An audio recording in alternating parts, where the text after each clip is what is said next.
On to our next story. Marjorie Taylor Greene is announced that she's retiring. Well, she was okay. So if you don't know Marjorie Taylor Greene, she was basically she thought humans descended from. No, she started as like there's Jew lasers changing the weather or whatever, right? Right.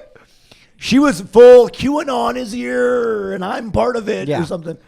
And she got on in the Senate or the Republicans. She's a congresswoman. Yeah. Got in with her crazy fucking shit. Yeah. But then, I don't know, then she kind of like burrowed in. Huge Trump supporter. Huge Trump supporter, but she's an ideologue, right? She's like a true believer. Yes. So I think she's announced that she's retiring because Trump came out against her and said he's not going to support her for her primary challenger, right? And she was obviously had to be heartbroken because she loved Trump. Yeah. Loved Trump, but Trump was blocking the Epstein stuff, right? Also, Marjorie Taylor Greene, because she is probably a nascent anti-Semite in some sense, ended up being like a bit of a pallymaxer. Yeah. Right? She was like, no, we have to stop what's happening in Gaza, et cetera, et cetera. And as a true America firster, everybody who likes America should not want us involved in these heinous wars or these heinous foreign entanglements, right? She is a true ideologue in that sense, right? Yeah. You know it wasn't Muslim love that got her going. Right. You know what I'm saying? Nor should it be, right? That shouldn't be what influences anybody's decision, right? It should be very principled. It's more human, more broad. Yeah. So then she basically couldn't escape those two ideas, the Epstein's thing and then the pallymaxing, and now she's out. Yes. Which I guess is like makes sense. I mean, a lot of Trump's like inner circle like that for years ago. Bannon's gone, right? Bannon's gone. Bannon's still like Comey is back on the indictment thing, right? Yeah. All his boys, his crew is gone.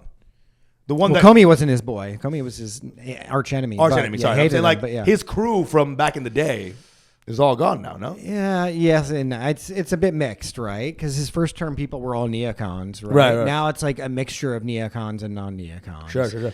Because he has to have the neocons in there because Miriam Adelson donated all that money to his campaign, so she calls shots. Everything. She's president, right? Of basically, America? Yeah. She basically is.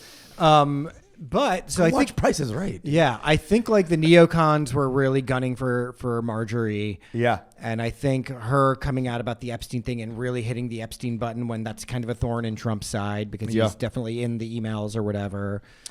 Well, now it's out, right? Why? Well, we talked about this last time, but it's now fully out, and no one's commenting about it, which is insane. Yeah, you can go to the local mart and pick up an Epstein file, right? If you want, right. But no one's I think Trump disavowing her was probably an emotional hit for her. Yeah. And she was like, you know what? I don't believe in this shit at all anymore. She's like, I'm going to start a podcast and like really go hard on the Jews or something like that. Right? Like that's basically what she's going to do. Starts a new podcast with Nick Cannon.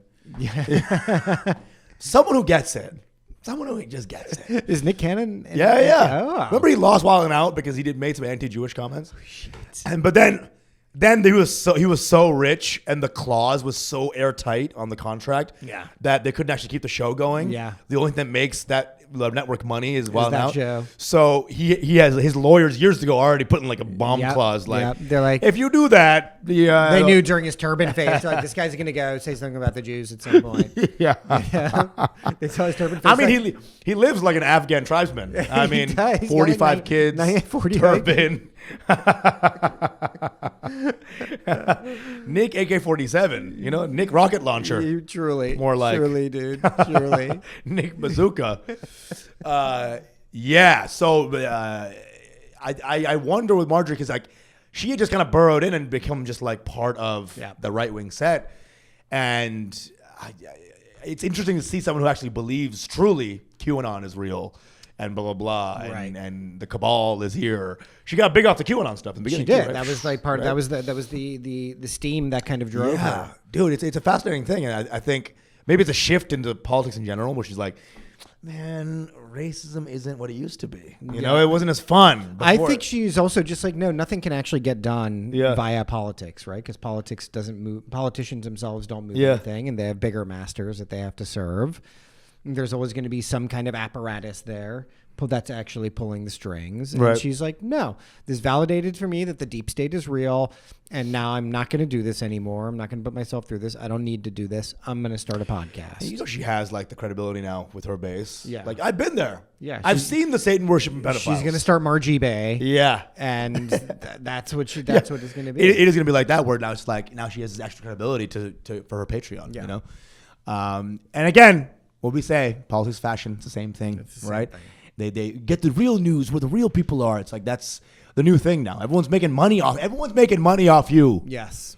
100%. Everyone's making money off you, man. 100%, dude. Stop giving these losers money. We gotta vote for GPT, dude. Yeah. We gotta vote for GPT. All right, I think this about wraps it up for us, guys. This has been Mango Bay. Thank you guys so much for tuning in.